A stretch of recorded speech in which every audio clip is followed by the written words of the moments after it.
बिल्कुल, लेकिन अभी हम लोगों ने हाल ही के दिनों में देखा किस तरीके से जब दिल्ली की सत्ता हाथ में थी अरविंद केजरीवाल के, वो लंबे समय तक रहे। उन्होंने जेल से ही सरकार चलाने का कहा कि हम जेल से ही बैठकर सरकार चलाएंगे। क्या इसको लेकर जाटव जी आप लोग को ये आइडिया सूझा कि भाई अमेंडमेंट करते हैं और ये एक नया विधेयक लेकर आते हैं?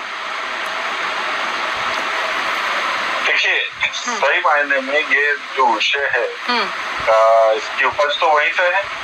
जिस तरीके से माहौल बना, मुख्यमंत्री के दायित्व को लेकर के मुख्यमंत्री का पद का इस्तीफा भी नहीं दिया गया और पूरा 1 साल से ज्यादा समय जो है हमने मुख्यमंत्री के जो पद को, उसकी गरिमा को हमने जिस तरीके से देखा तार हुई। इसके अलावा सत्येंद्र जैन जो है वो भी सरकार में मंत्री थे, उन्होंने भी इतना इस्तीफा नहीं दिया था। तो ऐसे में ये लाजमी बात है कि कहीं ना कहीं इसमें सुधार की गुंजाइश थी। और बाकी तमाम चीजों में अभी संजय बंसल जी ने बताया कि किसी को सजा हो जाती है तो उसको, अगर वो 2 वर्ष की अवधि से ज्यादा है तो उसको पद भी छोड़ना पड़ता है, ये सब चीजें। मगर यहाँ पर इस चीज की आवश्यकता, जो भी आपने कहा, अरविंद केजरीवाल जी वाला जो प्रकरण था उससे हुआ, इधर हेमंत सोरेन का भी, उनका भी विषय था। इनफैक्ट ये सब लोग जमानत पर छूटे हुए हैं। ये अपने आप ये मान करके चले कि ये बरी हो गए हैं उससे, ऐसा नहीं है, वो जमानत पर छूटे हुए हैं। तो आज जो ये सुधार की गुंजाइश है, ये सुधार किया गया है, इसको तो स्वागत करना चाहिए, क्योंकि देश जो है वो न्याय चाहता है, सख्त न्याय चाहता है। किसी ने अपराध किया है तो हाथ काटने की बात करते हैं। तो जाहिर सी बात है कि अगर इस प्रकार की कहीं लिप्तता है किसी को भी, उसमें प्रधानमंत्री, मुख्यमंत्री, तमाम लोगों की, और ये केवल भाजपा के या अन्य दल के होंगे ऐसा नहीं, किसी भी दल के हो सकते हैं। तो इसमें क्या परेशान, क्यों विधेयक को ये फाड़ा गया, जो है ना वो अमित शाह जी के ऊपर फेंका गया है? क्योंकि जाटव जी आप लोग पर ये आरोप लगता है कि आप लोग जो जांच एजेंसियां हैं उनको मैनिपुलेट करते हैं। अब ऐसे में मैनिपुलेट कर अगर आपको एलिगेशन लगा दे और उसके बाद पद से भी हटा दे तो आप लोग का तो रास्ता क्लियर हो जाएगा। इसलिए विपक्ष थोड़ा सा सहमा हुआ है इस विधेयक के बाद। नहीं, आप एक बात बताएं, क्या सारा मतलब अब केवल भाजपा ही रहने वाली है सत्ता में? कोई और पार्टी बिल्कुल नहीं आएगी क्या? ये विपक्ष जो है ये एकजुट होकर के, अब तो राहुल गांधी जी के नेतृत्व में देखो कितनी बड़ी यात्रा चल रही है। क्या परिवर्तन नहीं हो सकता? बिहार में इनको शक है कि जो बिहार में जो यात्रा निकाले तो बिहार में सत्ता परिवर्तन नहीं करेंगे। कुछ भी हो सकता है। और एक जनमानस के चुने हुए प्रतिनिधियों के संग एक धोखा होगा। तो मैं समझता हूँ इसका सपोर्ट नहीं करना चाहिए। और ये कानूनी इसलिए होता है ताकि लोगों के साथ न्याय हो सके। ये तो अन्याय हो जाएगा फिर।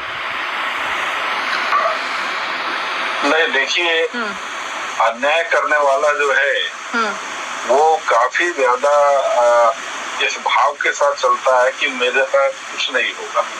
वो सत्ताधारी हो जाता है, वो अगर किसी प्रकार से किसी पद पर बैठ जाता है, वो विधायक या सांसद हो जाता है, तो वो निरंकुश हो जाता है। ये कानून आने से उसकी निरंकुशता खत्म हो जाएगी। वो अपने आप को बेल पर बैठे हुए तमाम लोग बेल लेकर के बैठे हुए हैं। लेकिन आप लोगों ने इस विधेयक में ये क्लॉज तो नहीं डाला है ना।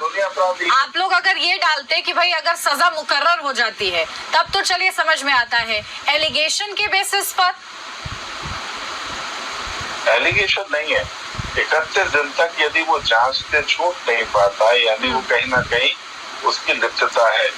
आप ये कह सकते हैं जाटव जी, अभी के समय में आप ये कह सकते हैं कि क्योंकि कई ऐसे मामले हम लोग देखते हैं कि क्या विद इन 30 डेज आपको लगता है कि ये प्रूफ हो जाएगा या जांच में साबित हो जाएगा कि हाँ भाई इन्वॉल्वमेंट है या नहीं है, या कोई व्यक्ति दोषी है या नहीं है? हाँ, काफी हद तक जो है लिप्तताएं जो है वो दिखाई देती है।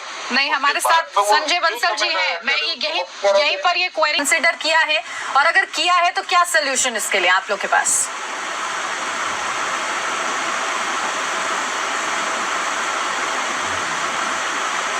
जाटव जी, ये आपने किससे? जी आपसे ही सवाल किया है। देखिए मैं हाँ ठीक है। दरअसल क्या है कि ये जो विधेयक है, कानून इसलिए बनाया गया है कि ये जो गुंडागर्दी करने का जो प्रचलन चला हुआ है ना, उस पर अंकुश लग सके। आप कोई अपराधी है, उसके हाथ काटने की देश बात कहते के हैं। चुने हुए प्रतिनिधि को गुंडा कह रहे हो।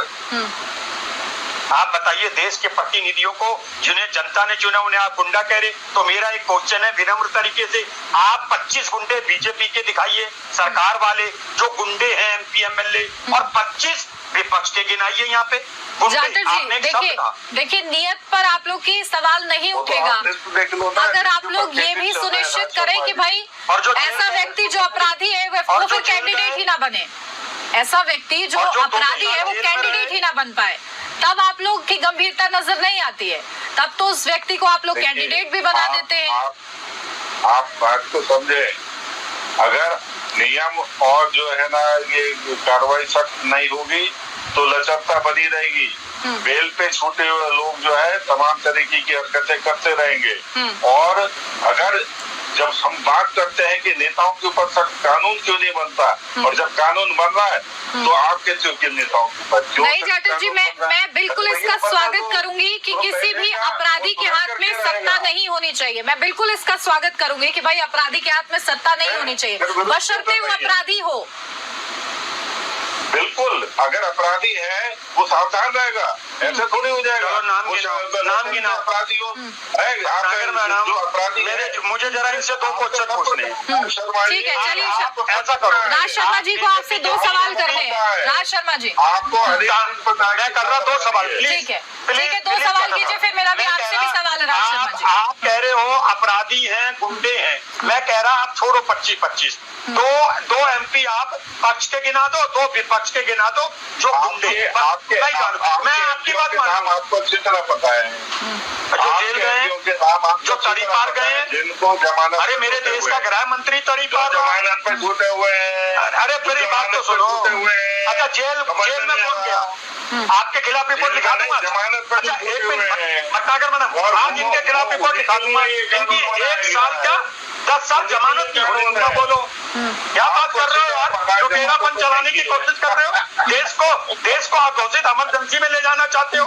लेकिन एक फैक्ट यहाँ राज शर्मा आपके लिए भी है, एक फैक्ट राज जी आपके लिए भी है, क्योंकि वो ये कह रहे हैं कि भाई अगर ये कानून